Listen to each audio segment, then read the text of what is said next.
संस्कार और संस्कृति चैनल में आप सभी का स्वागत है। आशा है आप सभी कुशल मंगल होंगे तथा स्वस्थ होंगे।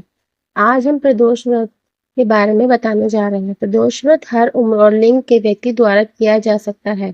देश के विभिन्न भागों में लोग इस व्रत को पूरी श्रद्धा और समर्पण के साथ मनाते हैं। यह व्रत भगवान शिव और देवी पार्वती के सम्मान में किया जाता है। भारत के कुछ हिस्सों में भक्त इस दिन भगवान शिव के नटराज रूप की पूजा करते हैं। स्कंद पुराण के अनुसार प्रदोष व्रत पर उपवास करने की 2 अलग-अलग विधियां हैं। पहली विधि भक्त पूरे दिन और रात यानी 24 घंटे का कठोर उपवास रखते हैं और इसमें रात में जागरण भी शामिल है। दूसरी विधि में सूर्योदय से सूर्यास्त तक उपवास रखा जाता है और शाम को भगवान शिव की पूजा करने के बाद उपवास तोड़ा जाता है। हिंदी में प्रदोष शब्द का अर्थ है शाम से संबंधित या रात का पहला भाग। क्योंकि यह पवित्र व्रत संध्याकाल यानी शाम के समय मनाया जाता है, इसीलिए इसे प्रदोष व्रत कहा जाता है। हिंदू पौराणिक कथाओं के अनुसार ऐसा माना जाता है कि प्रदोष के शुभ दिन पर भगवान शिव और देवी पार्वती बेहद प्रसन्न और उदार होते हैं, इसलिए भगवान शिव के भक्त इस दिन व्रत रखते हैं और दिव्य आशीर्वाद पाने के लिए अपनी देवता की पूजा करते हैं। प्रदोष व्रत अनुष्ठान और पूजा। प्रदोष के दिन गोधूली काल यानी सूर्योदय और सूर्यास्त से ठीक पहले का समय शुभ माना जाता है। सभी पूजा पाठ इसी समय किए जाते हैं। सूर्यास्त से 1 घंटा पहले भक्त स्नान कर पूजा के लिए तैयार हो जाते हैं। प्रारंभिक पूजा की जाती है जिसमें भगवान शिव के साथ देवी पार्वती, भगवान गणेश, भगवान कार्तिक और नंदी की पूजा की जाती है। इसके बाद एक अनुष्ठान होता है जिसमें भगवान शिव की पूजा की जाती है और उन्हें एक पवित्र बर्तन या कलश में आमंत्रित किया जाता है। इस कलश को कमल के चित्र के साथ दरबा घास पर रखा जाता है और उसमें पानी भर दिया जाता है। कुछ जगहों पर शिवलिंग की पूजा भी की जाती है। शिवलिंग को दूध, दही और घी जैसे पवित्र पदार्थों से स्नान कराया जाता है। पूजा की जाती है और भक्त शिवलिंग पर बिल्व पत्र चढ़ाते हैं। कुछ लोग पूजा के लिए भगवान शिव की तस्वीर या पेंटिंग का भी इस्तेमाल करते हैं। ऐसा माना जाता है कि प्रदोष व्रत के दिन बिल्व पत्र पर चढ़ाना बेहद शुभ होता है। इस अनुष्ठान के बाद भक्त प्रदोष व्रत कथा सुनते हैं या शिव पुराण की कहानियां पढ़ते हैं। महामृत्युंजय मंत्र का 108 बार जाप किया जाता है। पूजा समाप्त होने के बाद कलश से जल लिया जाता है और भक्तगण पवित्र भस्म को अपने माथे पर लगाते हैं। पूजा के बाद अधिकांश भक्त भगवान शिव के दर्शन के लिए मंदिर जाते हैं। ऐसा माना जाता है कि प्रदोष के दिन एक भी दीपक जलाना बहुत फलदायी होता है। इन सरल अनुष्ठानों का पूरी ईमानदारी और पवित्रता के साथ पालन करके भक्त आसानी से भगवान शिव और देवी पार्वती को प्रसन्न कर सकते हैं, उनका आशीर्वाद प्राप्त कर सकते हैं। प्रदोष व्रत का महत्व। स्कंद पुराण में प्रदोष व्रत के लाभों का स्पष्ट उल्लेख किया गया है।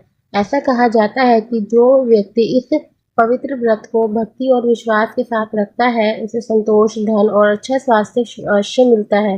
प्रदोष व्रत आध्यात्मिक उत्थान और अपनी इच्छाओं की पूर्ति के लिए भी किया जाता है।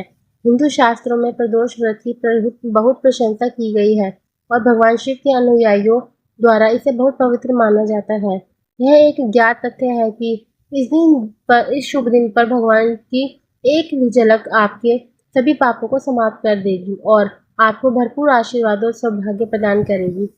प्रदोष व्रत के लाभ दिन के अनुसार अलग अलग होते हैं। प्रदोष व्रत के विभिन्न नाम और लाभ इस प्रकार है। सोम प्रदोष व्रत, यह सोमवार को पड़ता है और इसलिए इसे सोम प्रदोष कहा जाता है। इस दिन व्रत रखने से भक्त सकारात्मक सोच वाले बनते हैं और उनकी सभी इच्छाएं पूरी होंगी। भौम प्रदोष व्रत, यह प्रदोष व्रत मंगलवार को पड़ता है तो इसे भौम प्रदोष व्रत कहते हैं। इस व्रत को करने से भक्तों को स्वास्थ्य संबंधी समस्याओं से राहत मिलती है और उनका शारीरिक स्वास्थ्य भी बेहतर होता है। भौम प्रदोष व्रत समृद्धि भी लाता है। सौम्यवार प्रदोष व्रत, सौम्यवार प्रदोष व्रत बुधवार को पड़ता है। इस शुभ दिन पर भक्त अपनी मनोकामना पूरी होने की कामना करते हैं और उन्हें ज्ञान और बुद्धि का आशीर्वाद भी मिलता है। गुरुवार प्रदोष व्रत, यह व्रत गुरुवार को पड़ता है और इस व्रत को रखने से भक्त अपनी सभी मौजूदा संकटों को समाप्त करने में सक्षम होते हैं। इसके अलावा गुरुवार प्रदोष व्रत से पितृ या पूर्वजों का आशीर्वाद भी प्राप्त होता है। भृगुवार व्रत प्रदोष व्रत, जब प्रदोष व्रत शुक्रवार को मनाया जाता है तो उसे भृगुवार प्रदोष व्रत कहा जाता है। यह व्रत आपके जीवन से नकारात्मकता को दूर करके आपको संतुष्टि और सफलता प्रदान करेगा। शनि प्रदोष व्रत, शनिवार को पड़ने वाला शनि प्रदोष व्रत सभी प्रदोष व्रतों से सबसे महत्वपूर्ण माना जाता है। जो व्यक्ति इस दिन व्रत रखता है उसे अपनी खोई हुई संपत्ति वापस मिल जाती है, पदोन्नति भी मिलती है। भानुवार प्रदोष व्रत, यह रविवार को पड़ता है और भानुवार प्रदोष व्रत का लाभ यह है कि इस दिन व्रत रखने से भक्तों को दीर्घायु और शांति प्राप्त होती है। इस बार प्रदोष व्रत बुधवार के दिन पड़ रहा है। बुधवार के दिन जब भी प्रदोष व्रत आता है तो उसे बुध प्रदोष व्रत भी कहा जाता है। कहा जाता है कि प्रदोष व्रत के प्रभाव से व्यक्ति की सभी मनोकामनाएं पूरी होती है, साथ ही भगवान शिव और माता पार्वती का आशीर्वाद प्राप्त होता है। यदि आप प्रदोष व्रत करते हैं, बुध प्रदोष व्रत कथा का पाठ जरूर करें, वरना आपकी पूजा अधूरी रह सकती है। प्राचीन काल की कथा है। एक बार एक पुरुष का नया नया विवाह हुआ था। वह गौने के बाद दूसरी बार पत्नी को लिवाने के लिए अपनी ससुराल पहुंचा और उसने सास से कहा कि बुधवार के दिन ही पत्नी को लेकर अपने नगर जाएगा। उस पुरुष के सास ससुर ने साले सालियों ने उसको समझाया कि बुधवार को पत्नी को विदा कराकर ले जाना शुभ नहीं है, लेकिन वह पुरुष अपनी जिद से टस से मस नहीं हुआ। विवश होकर सास ससुर को अपने जमाता और पुत्री को भारी मन से विदा करना पड़ा। पति पत्नी बैलगाड़ी में चले जा रहे थे। एक नगर के बाहर निकलते ही पत्नी को प्यास लगी। पति लोटा लेकर पत्नी के लिए पानी लेने गया। जब वह पानी लेकर लौटा तो उसके क्रोध और आश्चर्य की सीमा न रही, क्योंकि उसकी पत्नी किसी अन्य पुरुष के लाए लोटे में से पानी पीकर हंसकर बतिया रही थी। क्रोध में आग बबूला होकर वह उस आदमी से झगड़ा करने लगा, मगर यह देखकर आश्चर्य की सीमा न रही कि उस पुरुष की शक्ल उस आदमी से हूबहू मिलती थी। हम शक्ल आदमियों को झगड़ते हुए जब काफी देर हो गई तो वहां आने जाने वालों की भीड़ एकत्र हो गई। सिपाही भी आ गया। सिपाही ने स्त्री से पूछा कि इन दोनों में से कौन सा आदमी तेरा पति है, तो वह बेचारी असमंजस में पड़ गई, क्योंकि दोनों की शक्ल बिल्कुल एक दूसरे से मिलती जुलती थी।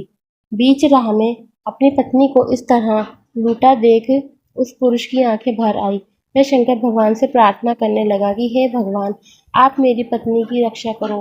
मुझसे बड़ी भूल हो गई जो मैं बुधवार को पत्नी को विदा करा लाया। भविष्य में ऐसा अपराध कदापि नहीं करूंगा। उसकी प्रार्थना जैसे ही पूरी हुई कि दूसरा पुरुष अंतर्ध्यान हो गया और वह पुरुष सकुशल अपनी पत्नी के साथ अपने घर पहुंच गया।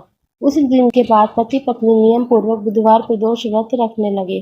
बोलो भगवान शिव की जय। आपको हमारी वीडियो अच्छी लगी तो कृपया लाइक, शेयर एंड कमेंट जरूर कीजिएगा। अगर आप हमारे चैनल पर नए हैं तो चैनल को सब्सक्राइब करना ना भूलें तथा बेल आइकन जरूर दबाएं।